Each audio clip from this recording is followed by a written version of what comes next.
Kantara chapter 1 ഇന്ന് രാവിലെ 7 മണിക്ക് ഞാൻ കണ്ടിട്ട് ഞാനും ഗംഭീരം എന്ന് തന്നെ ഇട്ടത്. പക്ഷെ ഞാൻ കൃത്യമായിട്ട് വീഡിയോയ്ക്കകത്ത് പറഞ്ഞിട്ടുണ്ട് അതിന്റെ പോസിറ്റീവ് നെഗറ്റീവ്. ഞാൻ ഗംഭീരം എന്ന് പറഞ്ഞത് അതിന്റെ ടെക്നിക്കൽ വശങ്ങളാണ്, പ്രത്യേകിച്ചും അതിന്റെ വിഷ്വൽസ് സ്റ്റണ്ണിങ് വിഷ്വൽസ് ആണ്, മസ്റ്റ് തിയേറ്റർ എക്സ്പീരിയൻസ് ആണ്.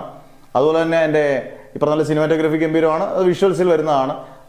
സ്റ്റണ്ട് കോറിയോഗ്രാഫി നല്ലതാണ്, ആർട്ട് ഡയറക്ഷൻ സൂപ്പറാണ്, സൗണ്ട് മിക്സിങ് രാധാകൃഷ്ണന്റെ സൗണ്ട് മിക്സിങ് സൂപ്പറാണ്. ഇതെല്ലാം ബാക്ക്ഗ്രൗണ്ട് സ്കോർ ഒക്കെ അത്യാവശ്യം എല്ലാം നല്ലതാണ്.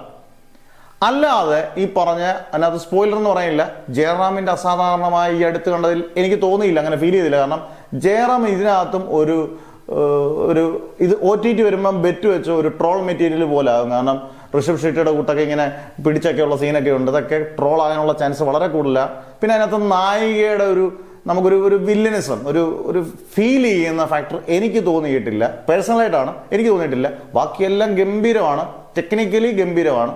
അഭിനയം അസാധാരണമെന്നോ എനിക്ക് ഒരാളുടെ കഥാപാത്രം ഗംഭീരമെന്നോ എനിക്ക് ഫീൽ ചെയ്തില്ല. എന്നാലും നിങ്ങളുടെ അഭിപ്രായങ്ങൾ ഉറപ്പായിട്ട് നിങ്ങൾ കമൻസ് ആയിട്ട് രേഖപ്പെടുത്തുക.